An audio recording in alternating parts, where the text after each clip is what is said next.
How's it going, everybody? Welcome back to another YouTube video. In this one, I actually just want to talk about my story, how I got started, how I found myself to be successful online, how last month we were able to generate over $60,000 total cash collected on credit. People paying split payments or different clients splitting things up. We're just under what is required in order to do $1 million a year, which is $83,000. We collected about $79,000 total if you include all the split payments and everything. So how did I get from zero, from raw scratch in my business, to a point where now I'm almost at a seven-figure yearly rate, $1 million a year as a 20-year-old kid, working out of my apartment?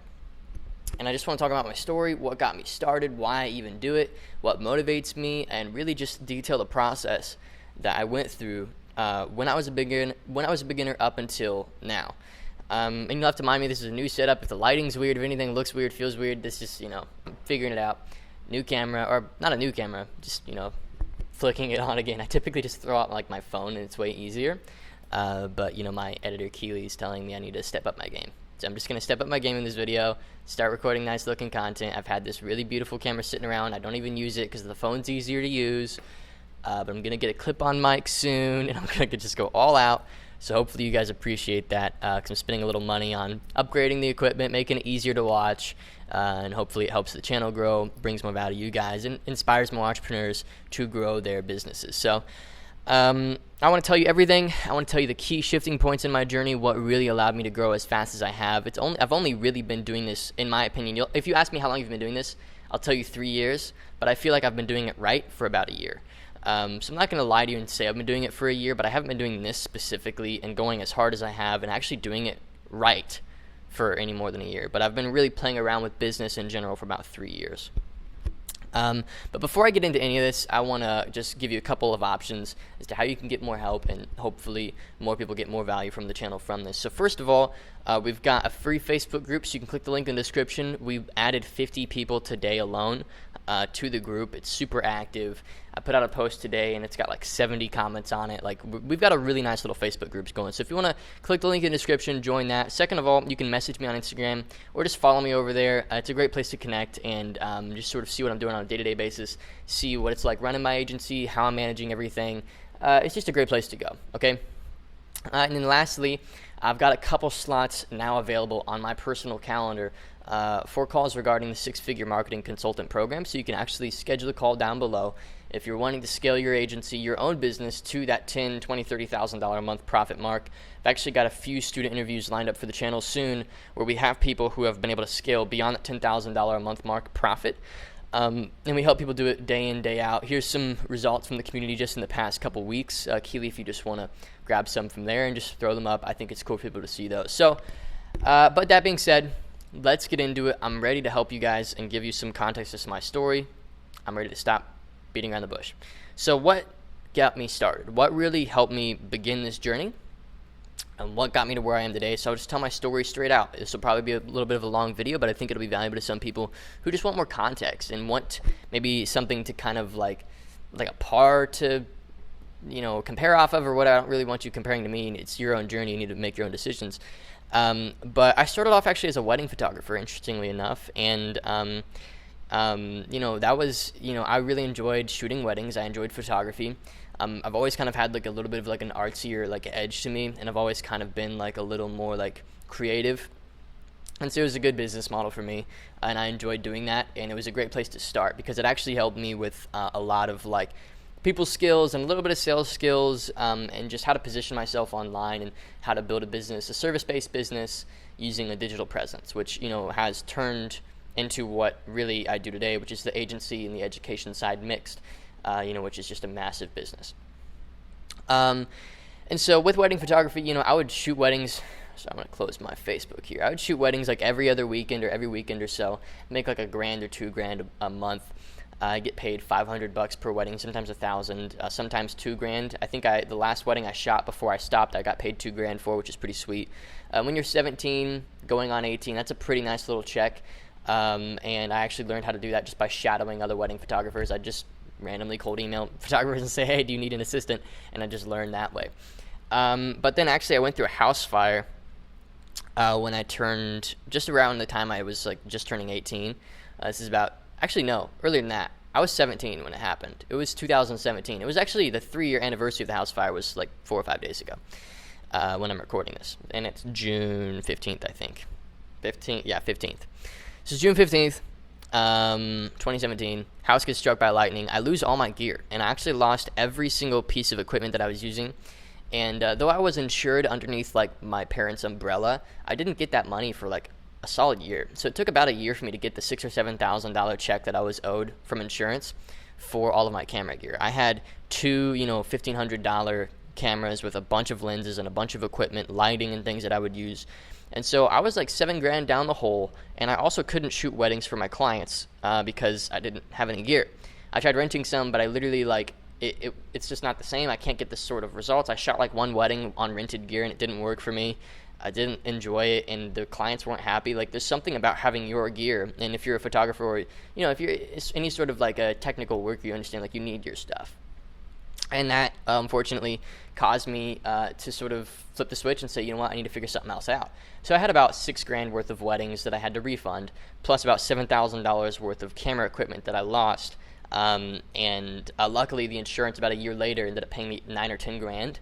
So I made a lot of that money back eventually, but at the time I didn't realize that check was coming, and I had to refund a bunch of weddings out of pocket, which basically put my bank account at zero. Because at any time I would only really have $3,000 or $4,000 in the bank, and I actually asked my parents for a little extra money at the time to just refund these weddings, and I also sent them to friends of mine and referred them to friends so they could shoot the wedding, and I would just take 20% of that. So I ended up pretty much back at zero in terms of revenue. But I read a book called Rework by Jason Fried and David Heinemeier Hansen, the founders of 37 Signals.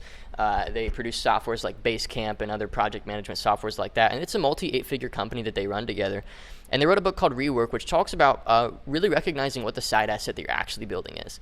And I realized at the time that I was kind of building an accidental asset of the knowledge that I had as a wedding photographer, and I could turn growing that business into services and products for wedding photographers that wanted to grow their own business. Because it's unlikely that you're able to book your first wedding within 6 months, really. And I was able to do it like month 3. That's because at the time I had a really decent understanding of internet marketing, because it kind of runs in the family. My dad's a little bit of an internet marketer as well. He's got like a big Facebook group, and he sells some products and stuff. And so I just generally understood what it took to like use the internet to get clients.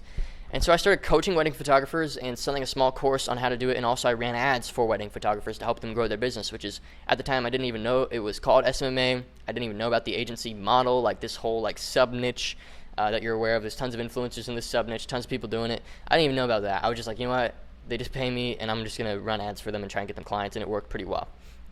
And I was probably making about $4,000 or $5,000 a month doing that, selling a course, doing services, and a little bit of coaching, which really turned into a very similar model to what I do today, which is, I've got a course, I sell services, and I do a little bit of coaching on the side. And I've got 2 types of people I work with. 1, people who want to scale their existing or start their own agencies. And 2, other educators, other consultants, other people who have a course or a high-ticket coaching program or mastermind or something like that. We build sales call funnels through my agency, where we actually can help people generate qualified sales appointments on their calendar for whatever services they're selling or products or consulting offers. And then the program, the Six-Figure Marketing Consultant, helps people grow their agencies. So you can kind of see like how I transitioned to where I'm at now. But what happened with wedding photography and that whole niche is I realized that like these people aren't really that passionate about growing their business. A lot of them are just doing it for fun, and that's totally fine. There's nothing wrong with that. But it hurts my ability to charge luxury rates for services. Like I can't charge $2,000 for coaching, like is kind of like and that's what I would like to have been charging at the time, because there's a lot of money and there's a lot of time. There's a lot of time to basically commit to somebody's business and help them grow it. Really, I was like charging $200 like per month, like tiny business. And my first proper like agency client was a photographer influencer that I ended up working with to help them launch their program and build a funnel and everything like that. They paid me $600 a month, and it bombed. I way over guaranteed on results, did not get the types of results that I wanted to get for them, and I had to refund them. Again, biting off way more than I can chew, typical Trey Cockrum style. Like that is how I've rolled since day one, and I just learned along the way. But I realized that, again, the wedding photographer niche isn't really scalable. There's not a lot of people that are really passionate about growing their business. It's not really entrepreneurs. It's more like people who are looking to make a little extra money with a passion. And it's a totally different type of person.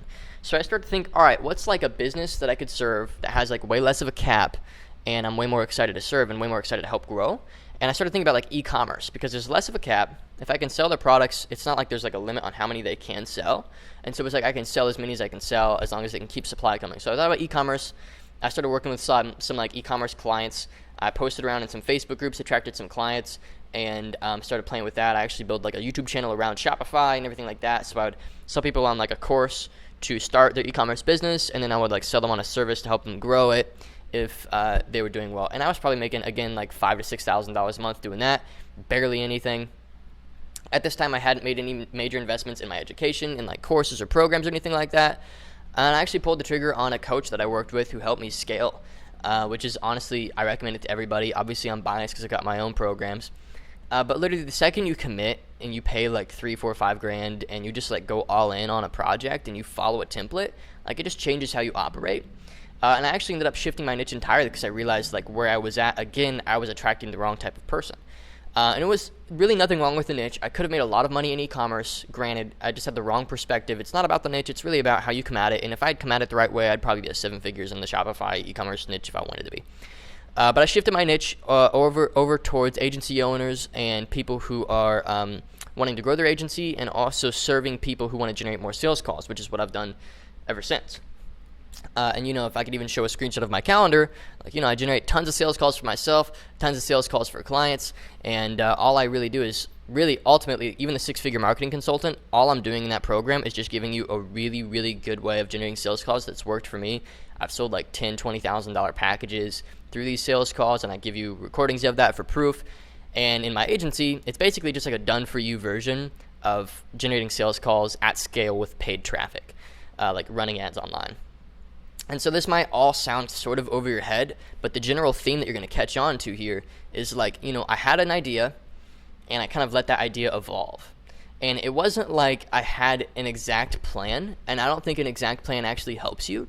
I think the thing that will help you most is like committing to one thing and then being willing to iterate that thing based on the feedback that you get from, dead sales calls, from clients that are paying you that want to adjust, from people who are happy, like what made them happy. Because you learn from failures and successes. People say, failures are what teach you. Really, failures and successes teach you. Success is like do more of that. Failure is like do less of that. And you just keep adjusting. And I made some bigger shifts. Like, I made a lot of big shifts, like from photography to e-commerce to consultants and agency owners and stuff like that. And to, deciding to scale up YouTube, which I have now, which is a great platform for the education side. And really the core theme for me has just been like listen, adapt, and stay creative, and continue to push limits. So like, one of my favorite things to do is just like throw a bunch of money at a campaign and just totally detach. And like if I throw 10, 20 grand at like an ad campaign, like I want to be in a place mentally where I'm totally cool with losing all that money. And not everybody can say that, but when you get to a point, your goal is really just to like stay detached so that you can stay focused on what actually matters, which is bringing value to the market, building products and services that people want to tell their friends about and refer people into, and that builds you a good reputation, and like you'll grow. And so really my journey, you'll notice, isn't really like the laptop lifestyle bull crap. It's no like make money online guru crap. It's really just like I had like this idea, and it kind of evolved and evolved a little bit more, and it's continuing to evolve to this day. And this probably isn't what I'll do long term, but I'll be doing some version of this, which is like, building digital marketing structures to sell digital services to clients, and digital products to customers. And I think I'll be doing that for the rest of my life. Like I don't see myself changing that. The products may change, the names of them may change, what I'm doing inside the products or the services may change, but really it's all the same. And like, what's interesting is people think that like, when you change your niche, like you have to start from scratch, but I don't believe that to be the case at all. I had somebody ask me recently, like, hey, Trey, what if SMMA, I don't even like that phrase because it's such an umbrella term, but what if SMMA dies? Like, what if SMMA is like, doesn't work long term? I'm like, bro, I don't freaking care. Like, I can figure something else out. Like, I know enough from having done this for long enough that if things do change and honestly, like, the market shifts entirely and nobody wants anything to do with digital marketing services, which won't happen, there's no way it'll happen. But if it does happen, then like there's other things I can do. I could literally like partner with somebody right now, build a separate company, and I've got good ways of attracting and selling clients. I could pay for clients at will. And so really I'm not scared of any adjustment. And what I've noticed is that it doesn't matter what model you really go after. It just matters kind of who you are and then the model will kind of work itself out. Like, people think that what they need is another 6 or 7 step system. They think they need to buy another cheap $47 course or something, or they need to follow another influencer. But really, my message as an influencer, and again, I freaking think that word's the stupidest word on the planet, is really stop following people and stop modeling them directly. Learn from them. If you like them and they've got something to offer, invest in it. But you got to understand, at the end of the day, it really is your journey. And it is like your job to figure out what works for you and make decisions that you know will benefit you long term. Long term, not short term.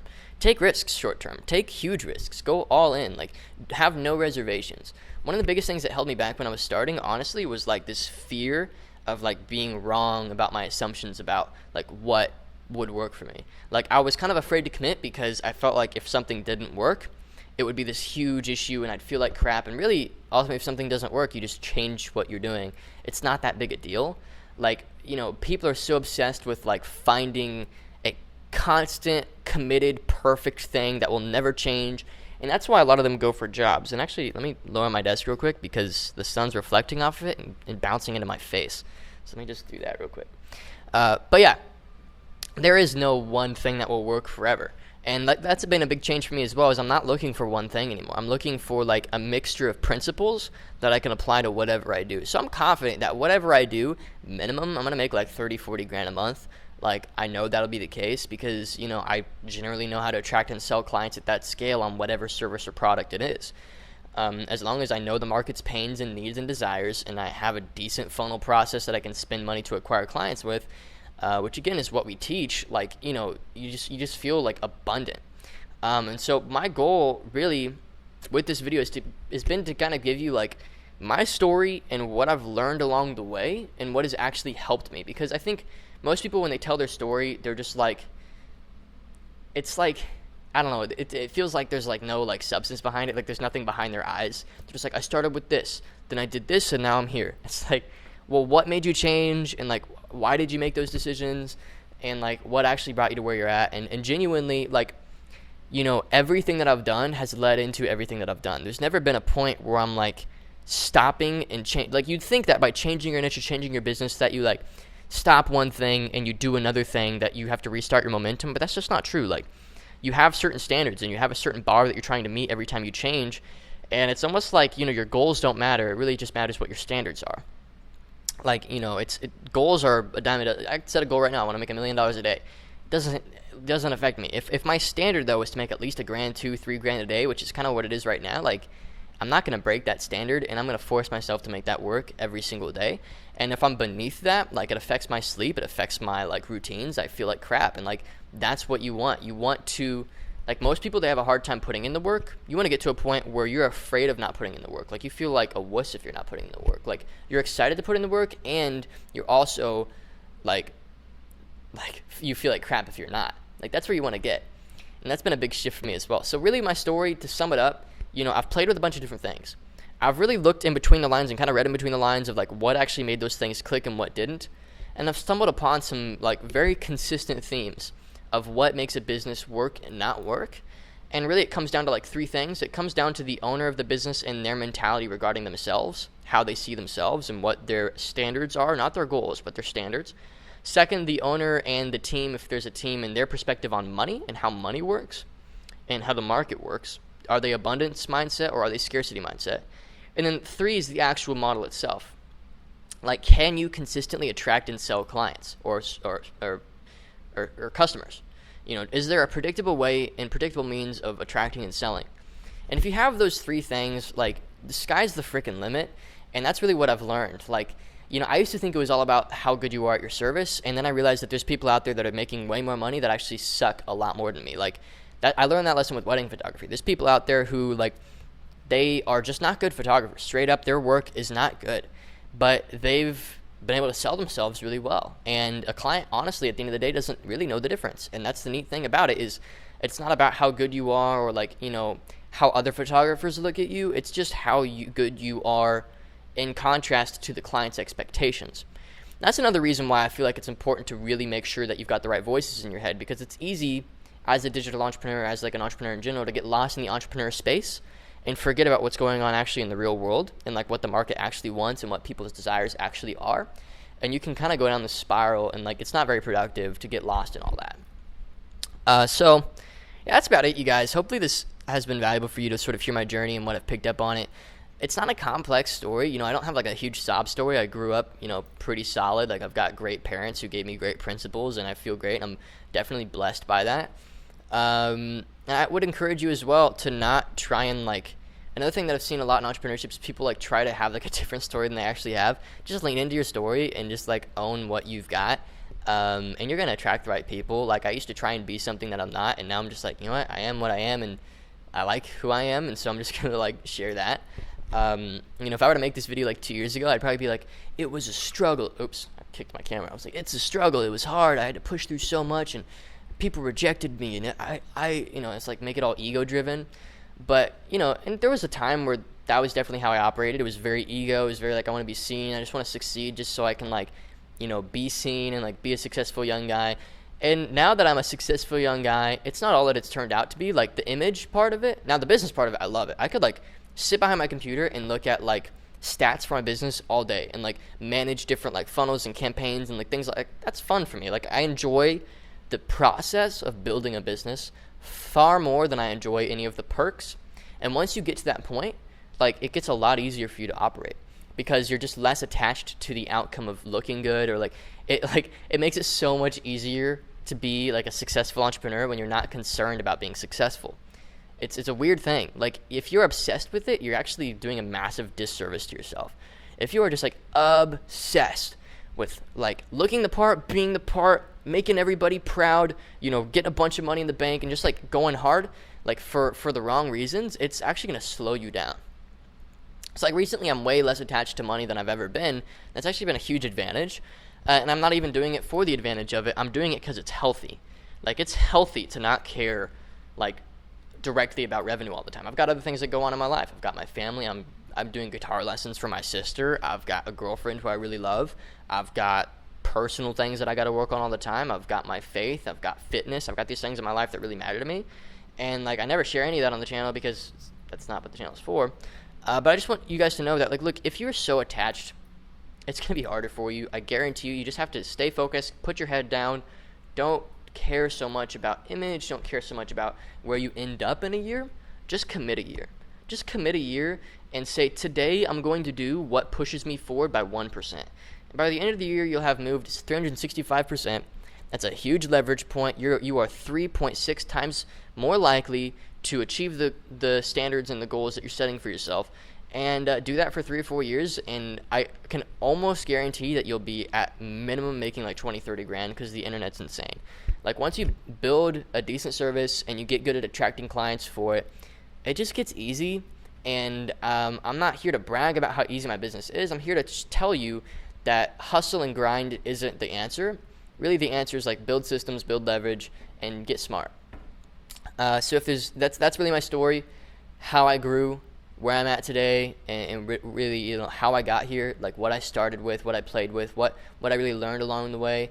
And I feel like this is just valuable for some people because they're going to want to know my backstory. And a little bit too, just some additives about me if you're still watching this video. You know, I grew up with 4 siblings. I grew up in the church, Christian. Still am Christian. Yeah, I just grew up with a handful of friends, and I was just pretty low-key.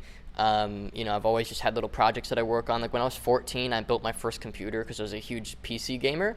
And like, that's honestly probably when I realized that if you just like commit to figuring something out, you can probably figure it out. Because building a computer at the time felt like this huge, like complex thing. But when you just Google it, like there's so many instructions out there and people that are willing to help you. And same with business. Like that's what I do. That's why I do what I do genuinely. I could probably make a bunch of money just like, you know, going one route and sticking to it, but I enjoy documenting the journey and helping other people because it does 2 things. A very unselfish thing, which is just I want to see people succeed, then a very selfish thing, which is very reaffirming for me. It proves that what I do actually works for other people and like makes me feel a lot more proud of what I'm doing in that way. And also like the revenue part, I can pour right back into the business and continue to grow it. So yeah, that's about it, you guys. Hopefully you enjoyed this video. Hopefully this sort of backstory, how I got started, helps you a lot. Again, I've got a couple slots on my calendar available for one-to-one consults regarding the six-figure marketing consultant program. Book your call in the description or top of the video here or here. I'm not really sure what's going to show up. And yeah, hopefully you enjoyed. If you did, subscribe, leave a like on the video, share your thoughts in the comments if this video helped you. I feel like, again, I don't really like talking about myself. I don't think it's very valuable for you guys, but I know that a lot of people just want to know, and they want to know who I am, where I'm coming from, my story, what got me started, really how I adjusted and where I've arrived where I'm at. So if you want a more in-depth video, let me know. I can make an even more in-depth one, but I feel like this really summarizes it pretty well. So thanks again for watching. Hopefully you enjoyed, and I'll see you in the next video.